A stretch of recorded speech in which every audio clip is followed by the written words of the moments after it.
Hello mga person! So for today's video, for today's ganap.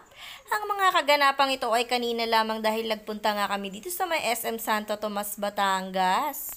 Kung napanood mo nga nung nakaraang mini vlog ko ay galing na nga kami dito at may kinukuha nga kaming cellphone dito, di ba? So dapat nga kahapon ay February 20 ay nakuha na namin ang cellphone na yon. Dahil ang sabi nga sa amin ay February 20 daw onwards darating yon. At syempre, bago nga kami makapasok dito sa SM Santo Tomas, ay magpa-parking na muna kami. Ay Diyos ko, natanaw ko na naman yung magandang view ng bundok dito.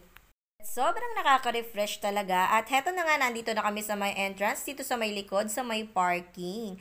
At ayan, welcome to SM Santo Tomas. At pagpasok nga namin, tingnan nyo naman ang Daddy Jerson nyo, nagtanggal na nga siya ng jacket dahil binaba na siya. O, diba, ang macho? So anyway, dahil nandito na naman nga tayo sa SM Santo Tomas, Batangas, feel ko na naman ang ambience dito dahil napakaganda nga ng mga nakikita ko. Ako talaga ay natutuwa at nagagala kapag nakakapasok ako dito. Sino ba namang hindi? Tingnan nyo, napakaganda dito. Very aesthetic. Pagkapasok pa nga lang namin dito ay umakyat na nga agad kami doon sa escalator dahil pumunta na kami dito sa may cyber zone. Alam naman natin sigurong lahat na dito nga ang bilihan ng mga iba't ibang klase ng cellphone dito sa mga SM. At grabe, hindi ka na nga talaga magkakandamayaw kung ano bang pipiliin mo. So, eto na nga, pumunta na nga agad kami dito sa may honor section. At eto na nga mga person yung kinukuha kong cellphone. Ngunit, subalit datapwat sa nakakalungkot na balita ay hindi pa nga daw pwedeng i-release ang cellphone na kukunin ko. Bigla ko naman nasipat itong iPhone 15 na kulay pink, kaya naman ito na lang ang binili naming cash. Hala, hindi yan afford. Anyway, mga person, umalis nga muna kami dun sa bilihan ng cellphone na yun dahil nag-iisip muna kami. Pag-iisipan nga namin munang mabuti kung ano ba talagang gagawin namin dahil wala nga yung cellphone na kukunin ko ngayon. Kailangan na namin magkaroon pa ng isang cellphone dahil wala na nga magamit ang Daddy Jerson nyo. Habang nag-iisip-isip nga kami ay pumukaw sa aking atensyon itong malaking screen na ito. Maya-maya lang ay kumakanta nga ang batang ito at narinig ko kaya binidyohan ko.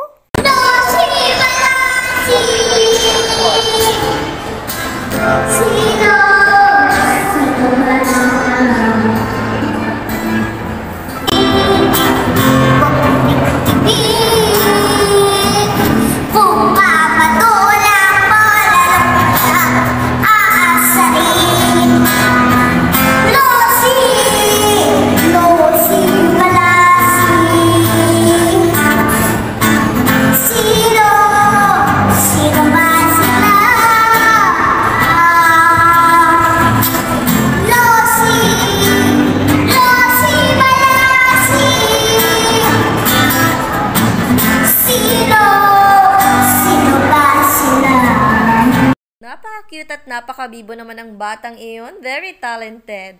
So anyway mga person, bumalik na nga kami dito sa may bibilan namin ng cellphone. Napag-isip-isip na nga namin na bumili na muna kami nitong cellphone na to.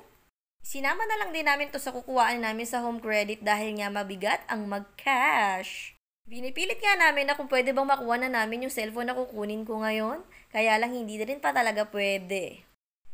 Kaya naman tinignan ko na lang munang mabuti at pinapantasya ko na lang muna siya. Grabe, sa tingin ko ay sulit na sulit talaga pag nasa kamay ko na ang mga ito. Halos parang naka-iPhone na rin siguro ako at tingnan nyo mga person, gantong kulay nga pala ang pinili ko. Platinum Silver. O diba, ang ganda, ang syala, sa murang halaga, naka-home credit pa. Kaya lang hindi ko pa nga siya mapapasa kamay ngayon kaya mag-aantay na lang kami hanggang 25. Habang inaantay nga namin kumuha sila ng stock ng kukunin naming cellphone for today's video, ay sinubukan nga muna namin ikumpara itong aming kukuning cellphone sa 25 dito sa iPhone 15 Pro Max at halos magkamukha na nga rin sila. At ako'y kinikilig talaga, ang galing naman. So anyway mga person, heto na nga, dumating na ang kukunin nating cellphone for today's video. Dahil wala pa nga yung una kong in-order, so eto muna ang gagamitin ng Daddy Jerson nyo for today's video. Honor X7A nga pala ito at ayan na ina-unboxing na niya. Yung Honor X6A nga sana ang kukunin namin para hawig na hawig doon sa kukunin kong cellphone sa 25. Kaya nga lang ay wala na nga daw stocks nun dahil nga ipi-phase out na yon dahil ipapalit na nga raw ang Honor X8B, which is ayun nga ang kukunin ko sa 25.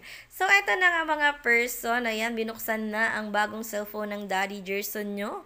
Sa wakas nga ay makakapag-cellphone na nga rin ulit siya ng ayos at hindi na sila mag-aagawa ng Ate Chelsea nyo. Sayang nga lang dahil wala ng Honor X6A, mas mura sana yon dito sa Honor X7A. Pero ayos na rin dahil konti lang naman din ang diferensya at mas mataas nga ang specs neto. At mas malinaw din ang camera. So anyway, hindi naman pala video ang Daddy Gerson nyo. Mahilig naman siyang maglaro at mag-text or tawag dahil nga sa work niya. At meron pa nga rin silang mga pa-freebies katulad nitong bag na ito. Sayang nga rin at walang color black dahil color black nga ang gusto ng Daddy Gerson nyo. Kaya naman binigyan pa kami ng isang freebie na headset dahil doon. Pagkatapos nga naming makuha ang cellphone na yon ay dumiretso na muna ako dito sa comfort room dahil iing-ihi na ako.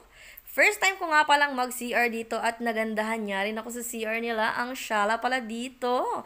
Kaya naman napapost-post ako. So ayan na nga mga person. Grabe first time ko rin gumamit ng ganitong flash. Buti hindi ako na-abno.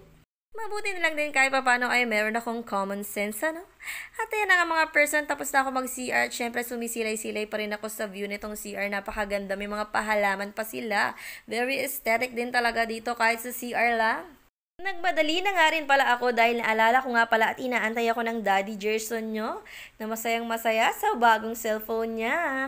At ayan nga mga person, niyaya ko nga ang Daddy Gerson nyo magtingin-tingin ng mga gamit ng baby dito sa SM Department Store. At grabe, nasipat ko na naman ang nagagandahang mga kulay pink. Syempre dito tayo titingin sa mga kulay pink dahil naka baby girl na naman nga tayo for today's video. Ang sarap-sarap din talaga magtingin-tingin ng mga gamit ng baby, no? Kaso ang bilis lang din nilang lalakihan niyan. So hanggang dito na lang muna mga person. Babu!